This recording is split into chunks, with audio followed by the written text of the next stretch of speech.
अगर ये 7 soft skills आपके अंदर है, तो क्लिनिकल रिसर्च इंडस्ट्री में आप अपना ग्रोथ बहुत ही स्मूथली आगे बढ़ा सकते हैं। मैं जैनिल धरोड़ क्लियंथा एकेडमी से आज आपसे बात करने वाला हूँ 7 सॉफ्ट स्किल्स के बारे में, जो अगर आपके अंदर है तो उसको पॉलिश करना है, अगर नहीं है तो डेवलप करना है। ये आपको क्लिनिकल रिसर्च के फील्ड में बहुत ही आगे जाने में हेल्प करेगा। ये स्किल्स आपको लाइफ टाइम याद रखनी है, इसलिए आप इसको एक एक्रोनिम से याद रख सकते हो, फॉरएवर।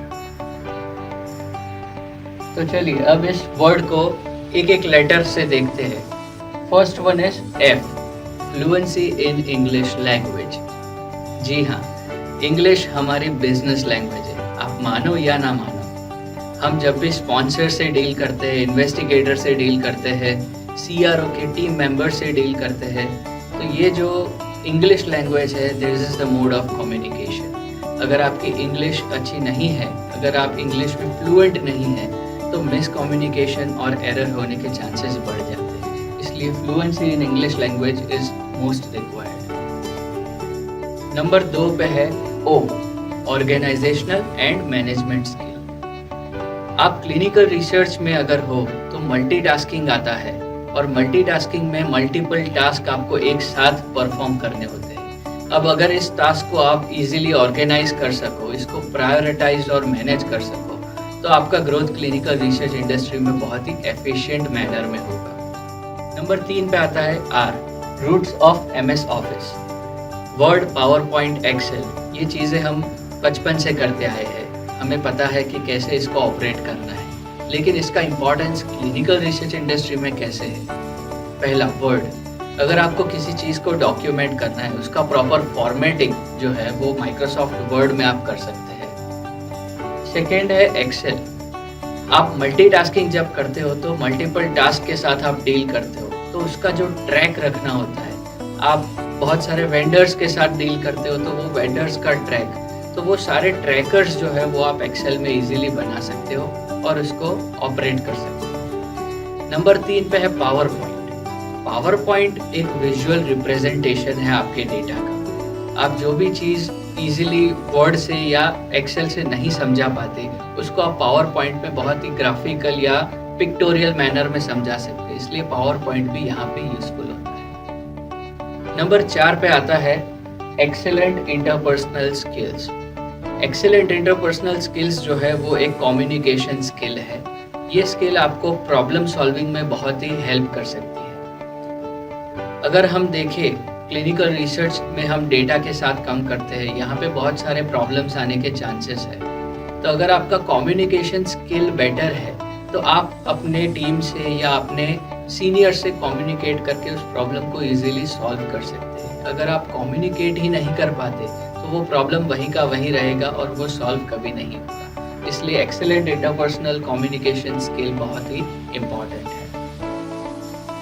नंबर 5 पे जो स्किल है, ये एक टेक्निकल स्किल है। ये आपको क्लिनिकल रिसर्च में बहुत ही हेल्पफुल रहेगा। अगर हम इसका सिमिलर वर्ड देखें तो attention to detail. Attention to detail मतलब आप क्लिनिकल रिसर्च में बहुत सारे डेटा जनरेट होते हैं, तो इन डेटा में एरर्स होना बहुत ही मामूली बात है। तो अगर इन एरर्स को हम ऑब्जर्व करके निकाल सकें, अगर हम डिटेल्स पे अटेंशन दे सकें, तो ये विजिलेंट नेचर हमें बहुत ही काम आता है। हमें इस एरर्स को क्लासीफाई करना आना चाहिए, कौन सी माइल्ड है, कौन सी मॉडरेट है, कौन सी क्रिटिकल है। ये आपको हेल्प कर सकती है आपकी ऑब्जर्वेशनल स्किल बढ़ाने में। तो that is about vigilant. Number 6 पे जो स्किल है, ये नॉन टेक्निकल स्किल है, ईमेल राइटिंग, लेकिन बहुत ही इम्पॉर्टेंट है। आप कॉर्पोरेट वर्ल्ड में जब हो, तब आप ईमेल्स लिखते हो कम्युनिकेट करने के लिए। ये नॉन वर्बल होते हैं, यहाँ पे आप कुछ बोल नहीं सकते, कुछ एक्सप्लेन नहीं कर सकते। जो आपने मैसेज लिखा है, क्या वही मैसेज, क्या वही प्रिटेंड सामने वाला कर पाता है या नहीं, वो बहुत इंपॉर्टेंट है। इसलिए ईमेल कैसे लिखते हैं, सब्जेक्ट कैसे लिखते हैं, उसका बॉडी कैसे लिखते हैं और सैल्यूटेशन क्या देना है, ये आपको आना बहुत ही ज़रूरी है। तो एक प्रोफेशनल ईमेल राइटिंग स्किल आपके अंदर होनी चाहिए। नंबर 7 पे जो स्किल है, ये स्किल बहुत ही इम्पॉर्टेंट है आपके थ्रू आउट कोई भी वर्क कल्चर में। That is our responsibility of work. अगर हम इसका दूसरा वर्ड लें तो अकाउंटेबिलिटी।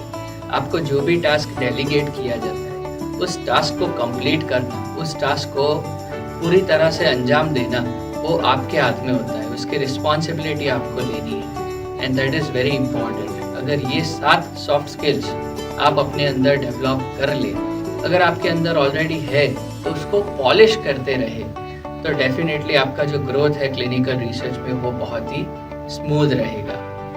क्लियंथा एकेडमी, क्लियंथा रिसर्च का एक एजुकेशनल इनिशिएटिव। यहाँ पे हम वोकेशनल ट्रेनिंग प्रोवाइड करते हैं फ्रेशर्स को और क्लिनिकल रिसर्च प्रोफेशनल्स को। इस ट्रेनिंग के दरमियान हम टेक्निकल चीज़ें तो सिखाते हैं, लेकिन इसके साथ ये नॉन टेक्निकल चीज़ें जो आपके लिए बहुत ही ज़रूरी है, ये आप में डेवलप करने के लिए, और अगर आप में है तो इसको पॉलिश करने में हम हेल्प करते हैं। अगर आप क्लियंथा एकेडमी के बारे में ज़्यादा इन्फॉर्मेशन चाहिए तो आप हमारी वेबसाइट विजिट कर सकते हैं। आप हमें नीचे दिए गए मेल या व्हाट्सएप नंबर पे हमें कनेक्ट कर सकते हैं।